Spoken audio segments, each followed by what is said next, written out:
जिनके घर में सत्संग होता है, जहां भगवान की चर्चा होती है, वहां पर लोग हर स्थिति में खुश रहते हैं। सुख सुविधाएं नहीं है फिर भी वो प्रसन्न है। कई लोग जमीन में सोते हैं, घास की झोपड़ी में रहते हैं, लेकिन वो महलों में रहने वालों से ज्यादा खुश रहते हैं। आपने देखा कुछ लोग जमीन में सोते हैं, सोने के लिए तखत भी नहीं है, पलंग गद्दा कुछ नहीं है बड़ा मोटा, जमीन पे सो जाते हैं। बोरा, बोरा जानते हैं, ये टाट फट्टी इत्यादि बोरा,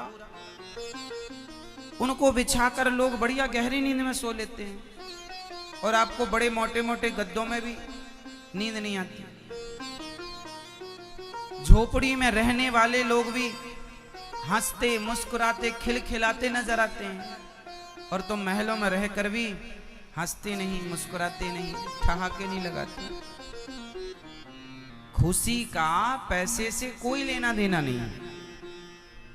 बोलो है? प्रसन्नता का पैसे से कोई लेना देना है? बोलो है? ऐसा है क्या कि पैसे वाला ज्यादा हंसता है और जिसके पास पैसा नहीं है वो कम हंसता है? ऐसा है क्या? पैसे वाला ज्यादा खुश रहेगा और पैसा नहीं है जिसके पास वो खुश नहीं रहेगा। कई बार क्या 90% पैसे वाले दुखी हैं, 90% पैसे वाले दुखी हैं। पैसे बहुत हैं पर हंस भी नहीं पाते, मुस्कुरा भी नहीं पाते, पेट भर खा भी नहीं पाते, सो भी नहीं पाते। ना नींद आती है, ना भूख लगती है, ना वो हंस पाते, ना मुस्कुरा पाते, ना परिवारी जनों के लिए समय निकाल पाते, ना प्यार से बात कर पाते। उनके जीवन में पैसा तो है, ना तो प्रेम है, ना तो हंसी है, ना अपनों के लिए वक्त है। इसलिए पैसे से प्रसन्नता का कोई लेना देना नहीं है। आपने अपनी आंखों से सबसे ज्यादा खुश किसे देखा?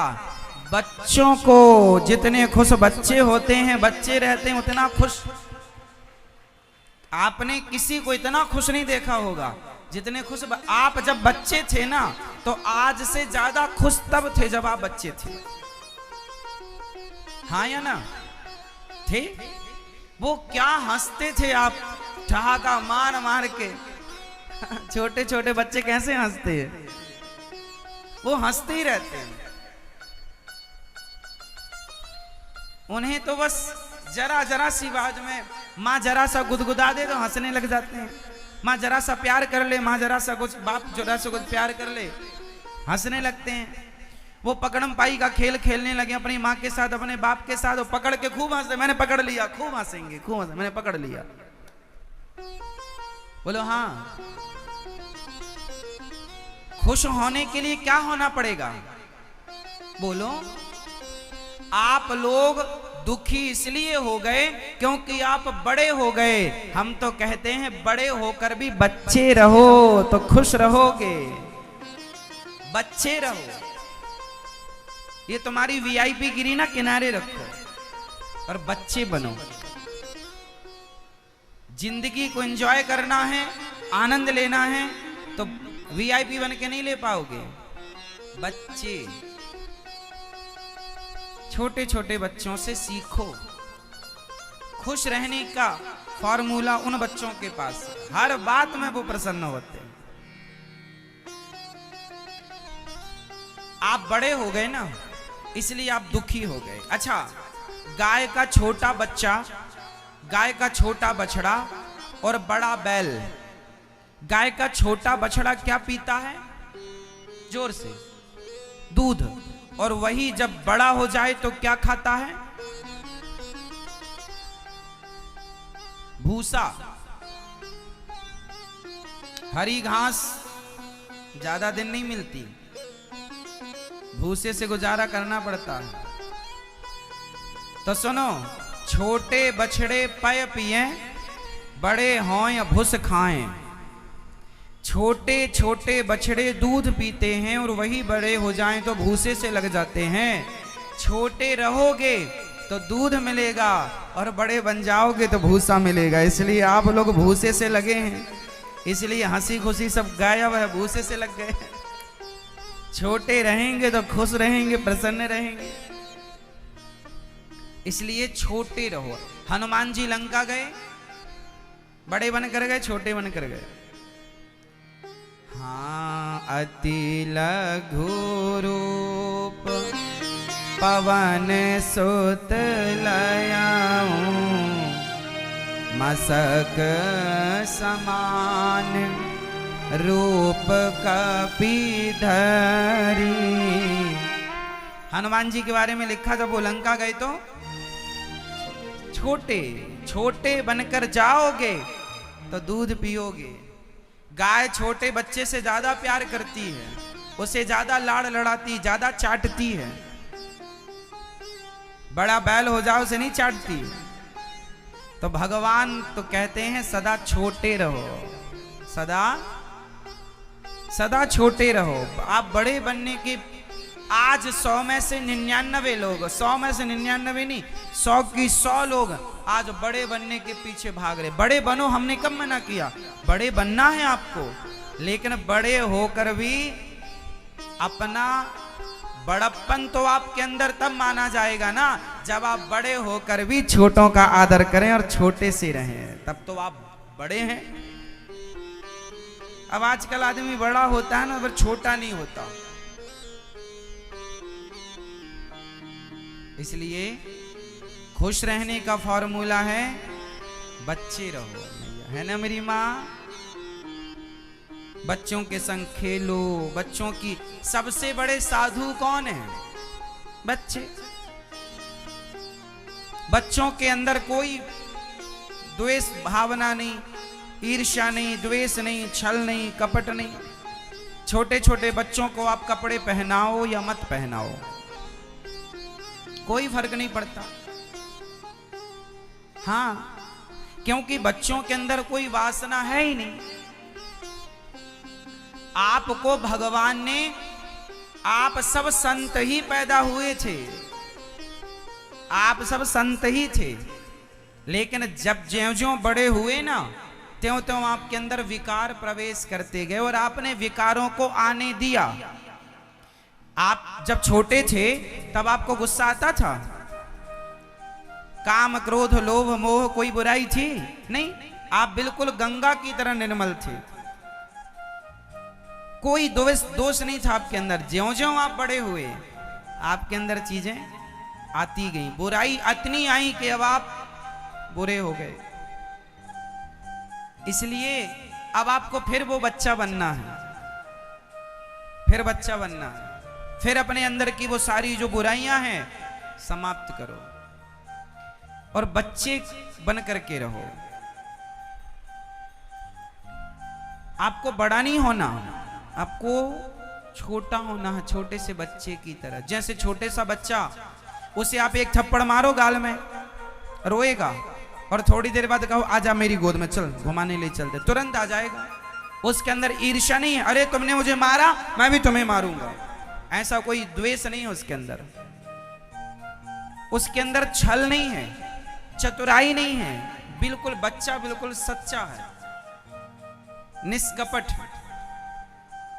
जरा बताओ, वो निष्कपटता, वो निश्चल भाव आपके अंदर है क्या? बच्चे टाइप का है ना? नहीं? अच्छा, जब आप बच्चे थे ना, तब आपके पास इतनी बुद्धि नहीं थी जितनी बुद्धि आज है, इतनी समझ नहीं थी, और समझ जब आई तब तक आपका लड़कपन खत्म हो गया। अब आपको एक काम करना है कि समझ तो ऐसी चाहिए जैसी आज है, पर भाव वो बच्चे वाला चाहिए।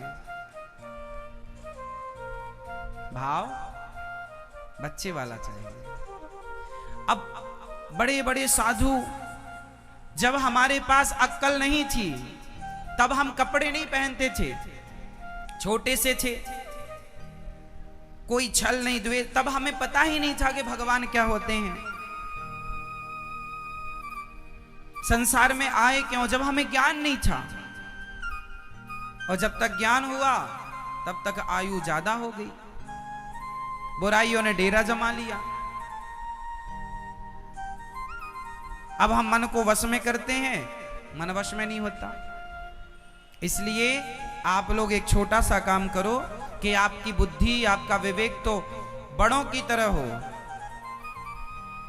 पर भाव बच्चों की तरह हो।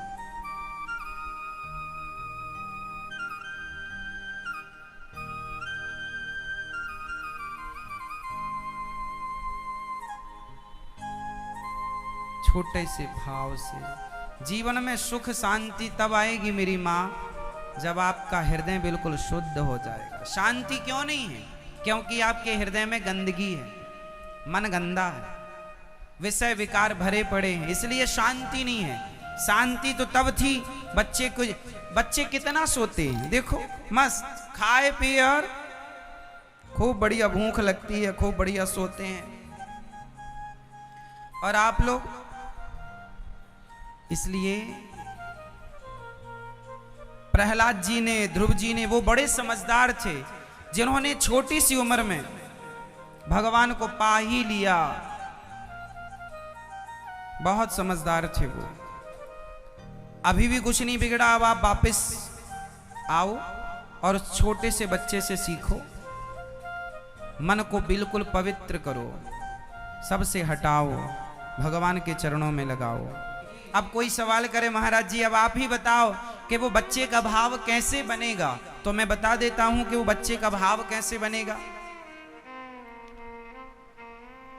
बच्चे का भाव तब बनेगा जब आप निष्काम हो जाएंगे। क्या हो जाएंगे? क्या हो जाएंगे? निष्काम। बच्चे की कोई कामना नहीं होती, बच्चा भी निष्काम होता है। और इसलिए हमारे यहाँ वेद पुराण गुरुजन बार बार कहते हैं, भगवान की भक्ति कैसे करो? कैसे करो? निष्काम। भक्ति कैसी होनी चाहिए मेरी माँ? जोर से, निष्काम, कोई कामना नहीं। हम भगवान से भी कामना करने लग गए हैं, इतने बड़े हो गए हैं कि हम भगवान से भी कुछ चाहने लग गए हैं। अच्छा, आप में से कितने लोग भगवान से चाहते हैं कुछ ना कुछ? कितने लोग हाथ उठाइए, कितने लोग भगवान से कुछ ना कुछ चाहते हैं? उठा लो हाथ, जो चाहते हैं भगवान से। चाहते हैं? अच्छा, भगवान से तो आप चाहते हैं, क्या भगवान को चाहते हैं? भगवान से आप चाहते हैं, क्या भगवान को चाहते हैं? अच्छा, भगवान से चाहना श्रेष्ठ भाव है या भगवान को चाहना श्रेष्ठ भाव है? कौन सा इन दोनों विचारों में श्रेष्ठ विचार कौन सा है? भगवान से चाहने वाला या भगवान को चाहने वाला? हाँ, भगवान को चाहने वाला। भगवान को चाहने वाला विचार श्रेष्ठ है, लेकिन आज इस विचार का व्यक्ति कम है, इस विचार का कम है जो भगवान को चाहता हो। आजकल तो लोग भगवान से ही चाहते हैं, हे भगवान ये दे दो, हे भगवान ये होना चाहिए, हे भगवान ऐसा ही होना चाहिए। हाँ, 1 किलो लड्डू चढ़ाएंगे हम, हे भगवान बहू के बेटा हो जाए, 2 नारियल तोड़ेंगे और 11 रुपए भी चढ़ाएंगे।